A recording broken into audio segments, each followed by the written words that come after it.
Shalom, selamat malam, salam sejahtera untuk kita semua. Bapak Ibu, saudara-saudaraku yang dikasihi dan diberkati oleh Tuhan kita Yesus Kristus.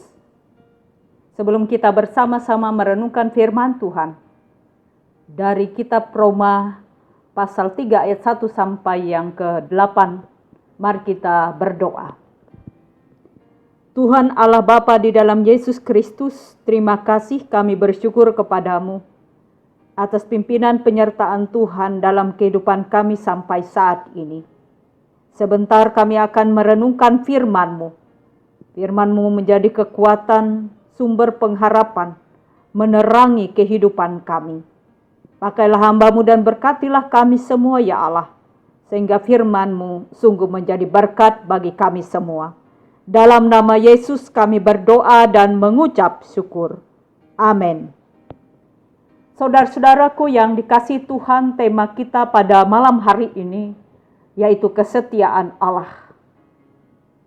Yang diambil dari kitab Roma pasal 3 ayat 1 sampai 18. Saudara-saudaraku yang dikasihi Tuhan Yesus Kristus, banyak rumah tangga hancur saat ini karena suami atau istri yang tidak setia. Banyak orang yang tadinya berteman akrab sebagai seorang sahabat, tapi justru kemudian bermusuhan karena salah satunya tidak setia kepada temannya atau sahabatnya. Bahkan hal ini merambah ke dalam kehidupan gereja. Ada orang yang meninggalkan gerejanya, meninggalkan persekutuan, meninggalkan komunitas. Karena dia tidak lagi setia kepada gereja, tidak lagi setia kepada persekutuannya, tidak lagi setia kepada gerejanya, bahkan mungkin ada di antaranya yang meninggalkan Yesus, tidak setia lagi kepada Yesus sebagai Tuhan dan Juru Selamat. Saudara-saudaraku yang dikasihi dalam Tuhan kita Yesus Kristus, itulah manusia. Di dalam Roma pasal yang ketiga ayat 1 sampai 18. Dikatakan bahwa orang Yahudi adalah orang yang istimewa. Orang yang banyak kelebihannya. Mereka di sini memiliki panggilan Allah yang sudah mempercayakan firman-Nya kepada bangsa ini. Supaya mereka bisa menjadi berkat bagi bangsa-bangsa lain. Mereka adalah bangsa atau umat pilihan Allah. Mereka adalah orang yang pandai mengajar tentang kebenaran. Mereka memiliki aturan moral yang ketat. Mereka juga memiliki tradisi sunat sebagai tanda perjanjian dengan Allah yang dianggap begitu istimewa. Bahkan di hadapan bangsa lain, mereka dianggap begitu istimewa. Dan mereka sebagai orang yang diselamatkan. Namun Bapak Ibu yang kekasih di dalam Tuhan kita Yesus Kristus, keberadaan umat pilihan ini, keistimewaan mereka ini, tidak serta-merta membuat mereka memahami kasih karunia Allah itu. Karena justru sebaliknya kalau kita melihat di dalam kitab Roma ini, mereka menyalahartikan atau mereka salah menafsir tentang kasih karunia Allah itu kepada mereka. Mereka gagal melakukan kehendak Allah. Mereka gagal setia kepada Allah. Sebab apa? Sebab apa yang sudah mereka ajarkan yang benar itu justru tidak mereka lakukan. Justru mereka melanggar aturan mereka sendiri. Nah, Bapak Ibu yang kekasih, saudara-saudaraku yang diberkati Tuhan, apakah hal ini mempengaruhi kasih karunia Allah terhadap manusia, terhadap umat pilihannya? Apakah ini berpengaruh kepada kasih dan kesetiaan Allah? Ternyata tidak. Kita melihat di dalam ayatnya yang ketiga sampai yang keempat berbunyi demikian. Jadi bagaimana jika di antara mereka ada yang tidak setia? Dapatkah ketidaksetiaan itu membatalkan kesetiaan Allah? Sekali-kali tidak. Itu dikatakan oleh firman Tuhan. Kegagalan manusia semakin menegaskan kesetiaan Allah. Semakin besar kesalahan manusia, semakin besar pula pengampunan yang Allah berikan kepada manusia. Allah memang setia. Bahkan kesetiaan mengatasi keberdosaan kita. Tetapi ingat, bukan berarti manusia bisa berlaku seenaknya. Bahkan menyepelekan kasih Allah dan hidup cemar. Ayat yang ke-8. Nah, saudara-saudaraku yang dikasihi dan diberkati oleh Tuhan Yesus Kristus.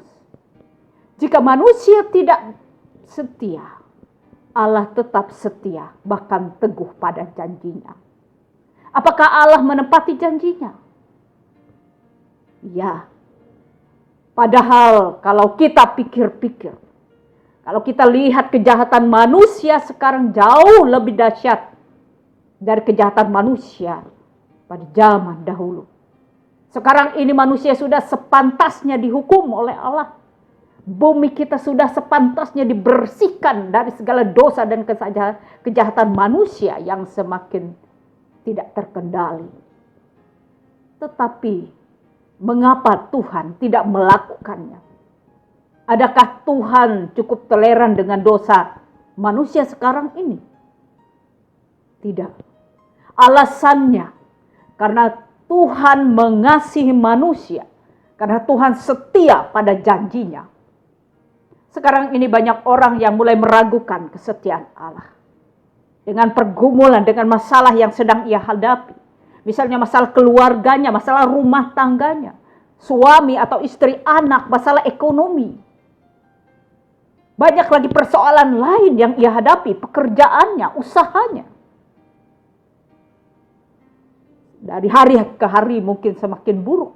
Dari hari ke hari mungkin semakin tidak baik. Sehingga manusia mulai meragukan kesetiaan Tuhan. Meragukan akan janji Tuhan. Akibatnya mereka mulai menjauh dari Allah. Dan berpaling kepada yang lain. Hati-hati saudara-saudaraku. Hati-hati. Karena apa? Pada saat seperti ini. Iblis terus memantau kita. Dan dia akan bertindak untuk menggoda kita.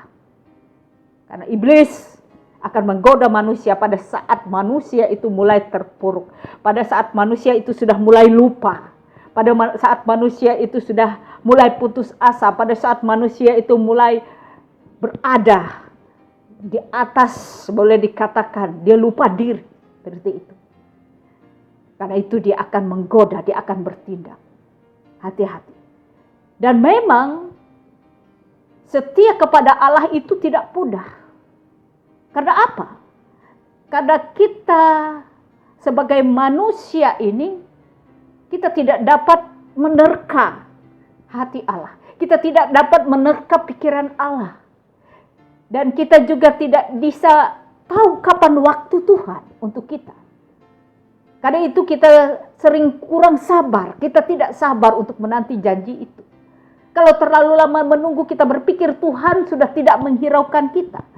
Tuhan sudah tidak peduli kepada kita lagi. Kita mengira Tuhan sudah tidak tepat janji lagi dengan kita.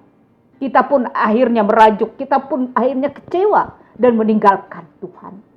Hati-hati sekali lagi, ini kesempatan iblis untuk mencuri semuanya. Untuk mencuri waktu.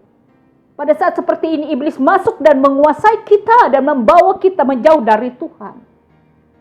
Iblis akan menawarkan caranya. Dan jika kita mengikuti maka disitulah kita akan mulai jatuh di dalam kehancuran. Saudara-saudaraku yang dikasihi dan diberkati oleh Tuhan Yesus Kristus. Percayalah bahwa Tuhan itu setia. Meskipun kita manusia tidak mampu untuk setia. Seringkali kita ingkar janji, seringkali kita tidak setia. Jangankan kepada Tuhan yang tidak kelihatan. Yang kelihatan saja suami kita, istri kita, siapapun kita mungkin tidak setia. Apalagi pada Tuhan. Tetapi sekali lagi Tuhan setia. Karena ia setia, ia minta kita pun untuk setia kepadanya. Barang siapa setia sampai akhir, mahkota kehidupan akan diberikan kepadanya. Tetaplah setia pegang janji Tuhan.